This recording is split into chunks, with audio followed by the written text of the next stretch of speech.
What was that about World Cup knockout games and chasing under pressure? Because England completely defied that. They reached that target with a lot of comfort there. Yes, it was a small total to begin with, which Australia set at 223. But then England reached that with 107 balls to spare, 8 wickets in hand. It was that opening partnership once again between Bairstow and Jason Roy which set things going for them. And from there on, they never looked back. Yes, after that, you had Joe Root and Morgan chipping in with 49 and 45 not out respectively. The only wicket takers for Australia, the 2 wickets that were to fall, went to Pat Cummins and Mitchell Starc. So now we have an England versus New Zealand final. We don't know who's going to win that one, but we can confirm that we will have a first-time winner. I'm Nikhil Naz. You're watching ESPN Cricinfo Match Day. Ajit, Agarkar, Dan Vettori in the studio. Dan, I'll start with you. I'd love to talk about Jason Roy's batting, Jofra Archer's bowling, but before all of that, if you were the match referee, would you ban Jason Roy for the final for his actions? I'll remain my objective self and say I think the umpires, I mean the match referee will just take a pragmatic view to it all. I'm sure there'll be a heavy talking to and some conversations, probably a fine, but I'd be very surprised if he was missing a final, because no one wants to see that, really. All right, Dan Vettori being the objective self that he always is, but I can trust many Kiwis there would want to see that Jason Roy being banned for that. Melinda Farrell and Murali, Kartik, Graeme Swann join us live from there. Mel, is in that eventuality that Jason Roy doesn't play, is Graeme Swann ready to see an English team without him? No. Well, I don't know if you'd like to see an English team without him. You'll have to excuse us huddling together. It was very, very considerate of England to get this done just before the rain came, because I can tell you it's coming in and it's coming in heavy. But we saw a brutal opening session with England with the ball, and Swann, it was just as brutal with the bat. Well, absolutely. I said at the off that if Jason Roy and Johnny Bairstow attacked the Australian bowlers, it was the only way to go, really. I didn't expect that onslaught. Jason Roy today, absolutely incredible. He can't miss the final, surely. It was a dreadful decision by Dharmasena to give him out. Johnny Bairstow wasted the review. I hope that the focus of this game doesn't rest on that, because this was an incredibly dominant display from an England team who've refound their mojo and are ready to win this World Cup. Yeah, how did you see that, Kartik? Do you think that Roy might be in big trouble? I hope not. I know that it was an absolute howler, and that's where the DRS came in to remove the howlers. But what he got, could he have reacted better? Yes, that's exactly what we expect all the cricketers to. That's what we're all taught about, that the man in white is always right, or the man in black right now. But unfortunately, you do have these spur of the moment reactions from players. And possibly it's a time to have a relook at the playing conditions, because we go up for so many silly things, back and forth. This could have been a match-defining moment, but thankfully, no. But yeah, I hope not, because what he did, he absolutely brutalized the opposition. You don't expect Mitchell Starc, Pat Cummins and the rest of the lot to be treated like that. He just launched into them. Yeah, there were 3 sixes in a row. That's 6. The third one that went into the top tier of the South Stand. I've been reliably informed that has never, ever happened at this ground. It reminded me, Swanee, that match of the 5-0 drubbing that Australia got last year, and that was a very different Australian team. Well, absolutely, and I said if England refound their confidence, that they'd had a year ago, that they could do this to this Australian team. England batted very sensibly. After the first 10 overs, they had 50 runs, and then just absolutely put their foot down, launched into the Australians. When they had to make a change to try and buy a wicket with Steve Smith, wow, that was dismissive, that was destructive. As soon as Nathan Lyon came on, it was just straight out the ground for 6. That was an incredible display by England. I'm so proud to be actually English right now. Oh, I wish I could have played in an England team with that sort of belief. I have every faith in this team. It's going to be a brilliant final, but Dan, come on. Oh, and really, Australia, obviously their World Cup is over. From what you've seen now, looking at these 2 sides that are remaining, who would your money be on, Kartik?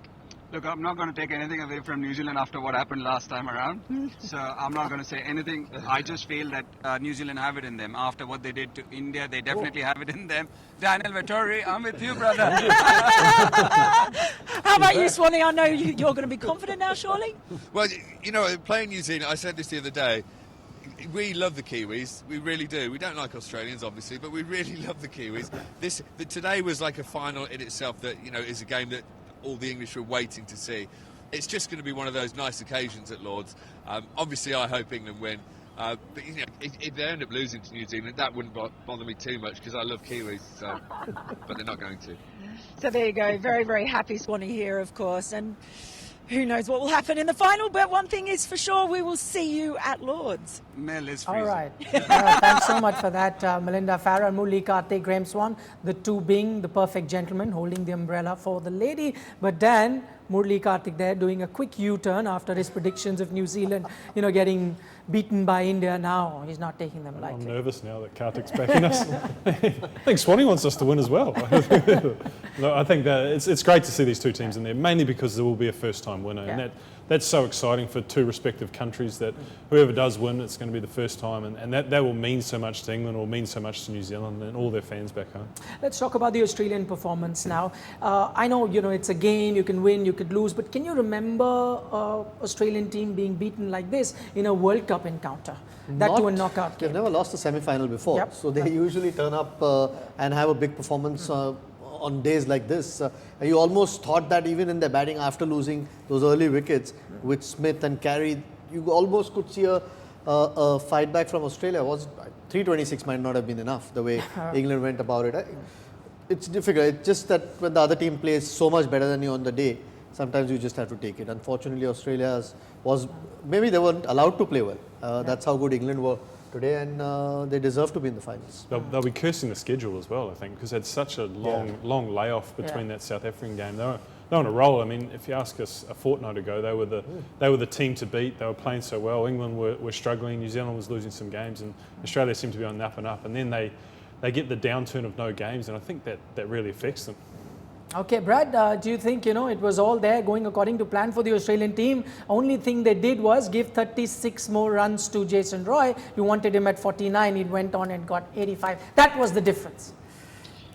Oh, look, the difference was England were the far better outfit on the whole day. They made their adjustments from, early on in the tournament where they bowled short and wide to the two Australians. And today they pitched the ball up. They got a little bit of movement off the seam.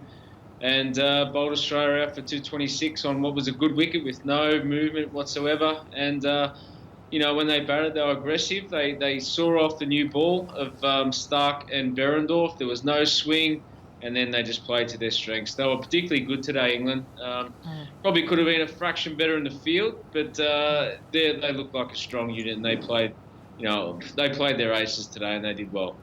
Okay, we'll have to talk about that opening partnership that they got 124 runs, especially when it is a very, very small chase. You want the openers out early, but that's something that's not happening in this World Cup because Bairstow and Roy, just take a look at that 400-run partnership this year. That's by a pair in a Cricket World Cup. That's the most by any pair, and you've got some illustrious names there. You could see Arvinder De Silva, Gurusena there, then Gilchrist, Hayden, Dilshan, Sangakkara. As I said, some great opening partnerships there. But what these two have been doing for England is the reason why they've been this dominant so far. And Ajit, we were talking about them missing Jason Roy in that previous game. Once he comes back, things will be different. He just went on to prove that. I mean, that's in spite of him missing a few games. Yeah. He might have had another couple if he had played those games.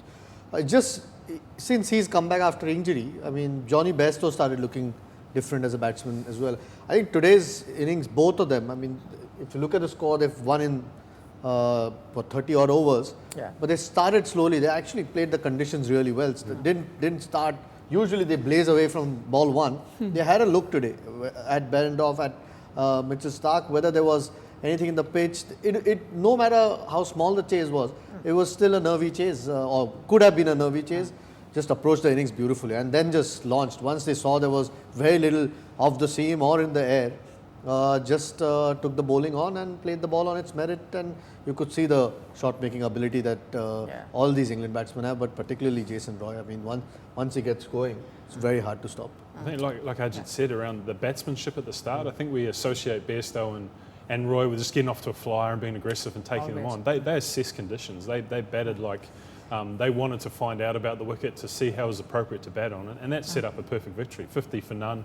After 10 overs, and then they just launched. So that's a really impressive batting display in a pressurised situation. I'm just looking at it from Australia's point of view, Brad. I mean, they did everything that they could. They got Cummins on early. I think he came on in the 7th over, changed Berendorf's end as well. So, even got Steve Smith to bowl a little later. They tried everything possible under the sun. It's just that these two were too good, would you say? Yeah, way too good. And as Dan pointed out, they assessed conditions beautifully. They just didn't blaze away. They worked out that there was no swing from Stark and Berendorf early on.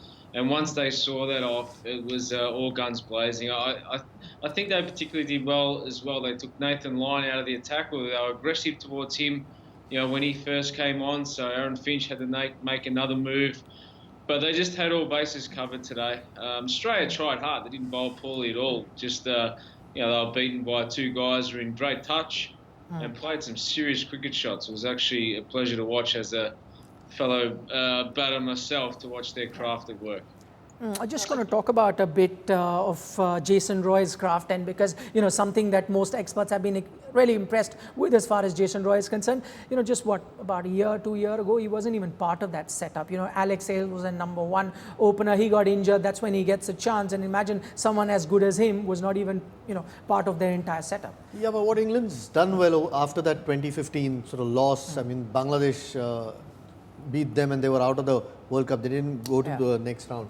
They've identified players or a group of players who play a certain type of cricket. Fortunate for them that they've found those guys and they've backed them over these last few years, and they've stuck to the sort of cricket that we've seen, just a lot more fearless, completely different to what English sides played before 2015 or till 2015. And Jason Roy is one of them. I mean, yes, Alex Hales was there, but you can see the talent that he has. It's a little bit different to and every time he's missed the games for England, you could see the difference in that same England team. I mean, yes, they have batters in the middle who can do the job, but at the top, to have someone like that, Nathan Lyon came on to bowl and thought that could be a crucial stage of the game.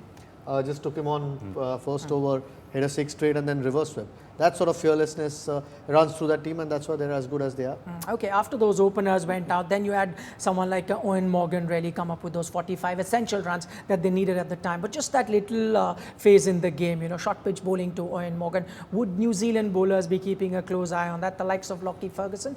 Well, I think you've seen it for a couple of games now. I think New Zealand did it up in Durham.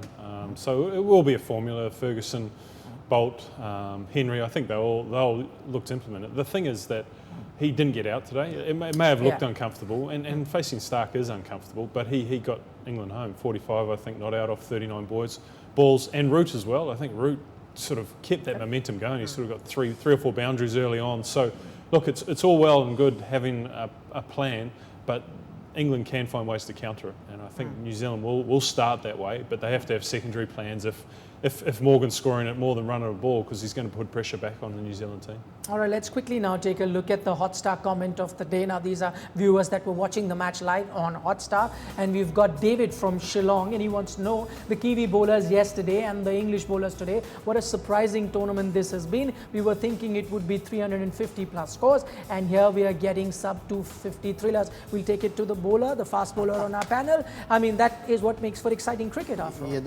that's why we've had good contest. I think, and thankfully, I mean, there has been a little bit in the pitch. It's not been one-sided contest for the bowlers either. So if you are prepared to bat well, you can still get runs. But there's enough in there for the bowlers. Once the ball's softer, it's gripped the surface as well. So bowlers have used different tactics. So it makes for a good contest, and that's why we've had some good games and not 400 v 400. Okay, just a word on those bowlers. The conditions here, as you mentioned in the middle of the innings, that might just be helping the Australian bowlers. Why was it so much of a difference between how the English bowlers performed and the Australian? Was it just down to the condition or the execution there? I think it was the batsmanship. I think Australia bowled really well early on. I thought they were superb, but they couldn't put any pressure on England because of the way they played and assessed conditions. So Australian bowlers have been fantastic throughout the tournament, so I don't think there was anything different. I think the credit is to the English batsmen. All right, we'll leave it at that. Daniel Vettori, Ajit Agarkar, Brad Hodge, thanks so much for joining us. It was a great performance there from the bowlers. If you're watching us on television, now is the presentation there with Michael Atherton. And if you're watching us on our digital platform, that's all that we have for you. Thanks so much for joining.